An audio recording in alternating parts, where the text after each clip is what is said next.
After a crazy opening week of the NBA's free agency period, things have started to calm down as of late, and we have a pretty good picture of how every team has fared so far. Some franchises have been proactively making their teams better with big moves and smart additions, while others have struggled in that regard.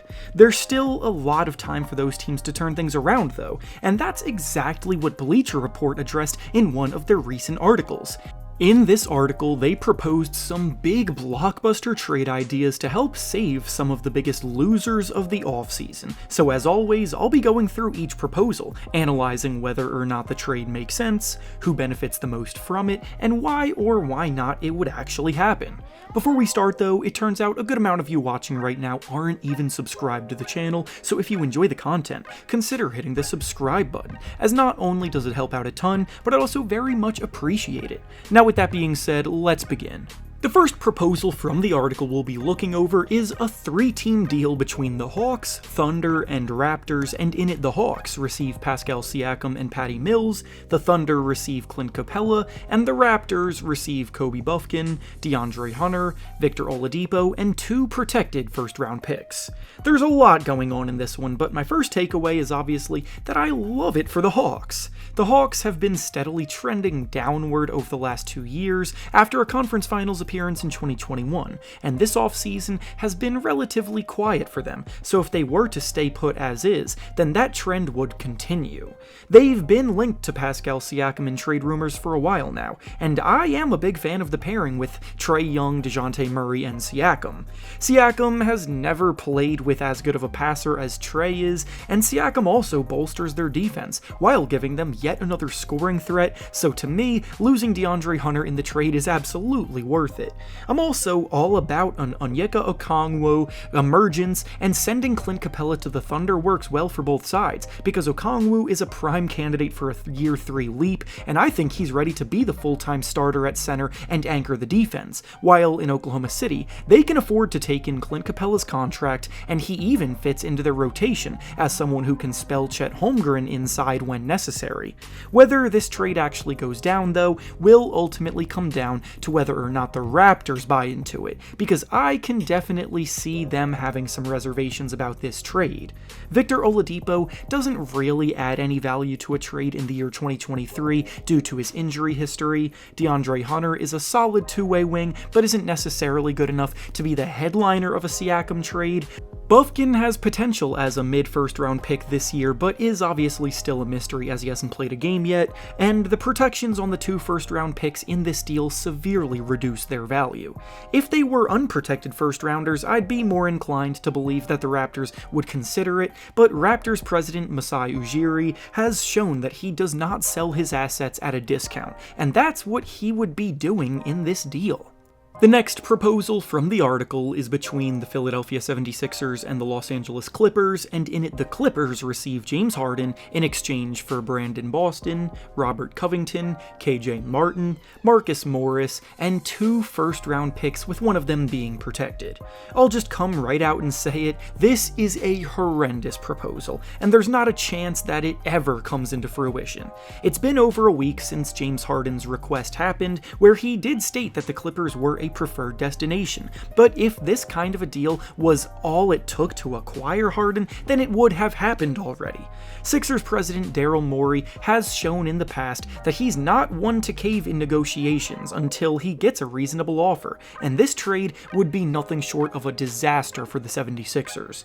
Robert Covington is well over the hill, and while he can still knock down threes and play some solid defense, it's not nearly at the level that it once was when he was making all-defense teams.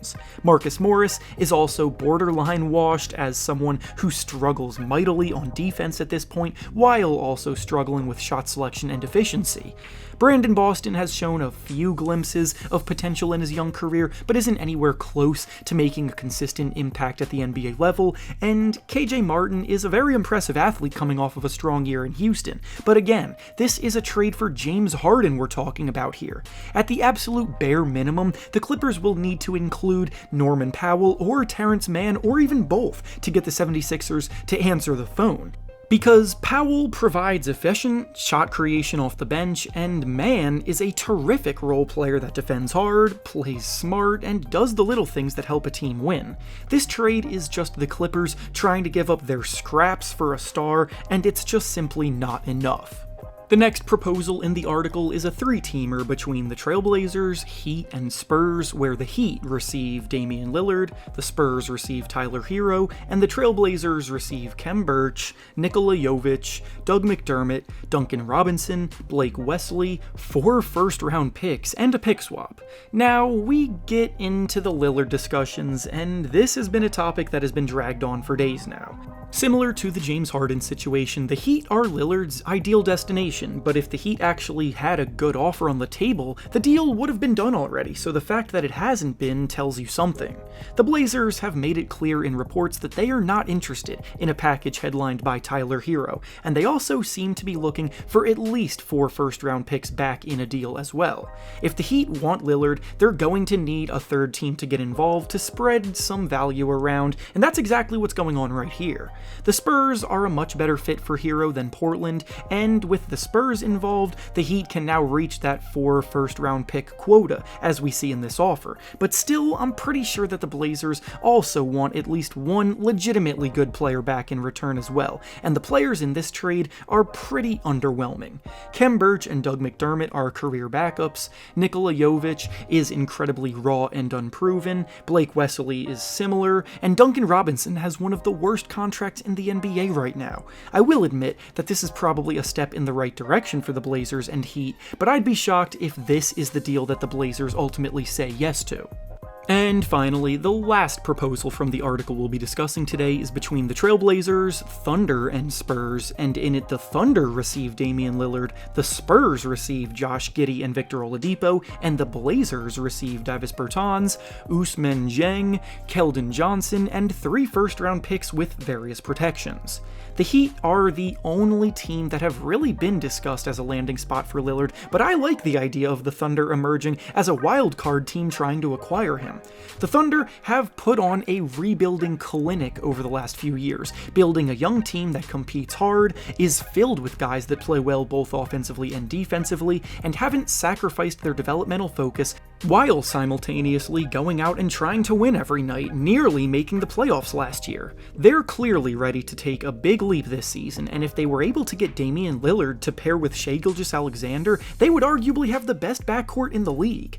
Obviously, there's going to be an obstacle regarding actually getting Lillard to buy into playing for the Thunder, because right now he's been very stubborn, saying that it's Heat or bust. But for the sake of this hypothetical, if Lillard were to buy in, then the Thunder would immediately be a team ready to make a lot of noise. Losing Josh Giddey would hurt, however, Lillard's elite shot creation would more than make up for it. Again, though, the Blazers probably need a bit more to get this trade across the finish line. Keldon Johnson is a very good young wing player, coming off of a season where he put up 22 points per game, but Davis Bertans is a black hole of a contract, and the first round picks included here once again get watered down by the protections placed on them. The Thunder have a massive treasure chest of assets at their disposal, so they have the ability to include more draft capital to get this across the finish line. So if they actually were to get serious about a Lillard trade, then this deal is a step in the right direction, but it needs maybe 1 or 2 more picks included and lighter protections, if any at all. And with that being said, that's all I have for you today. Make sure to like the video, subscribe to the channel, and comment down below what you think about these potential trades. Thanks for watching, and I'll see you all next time.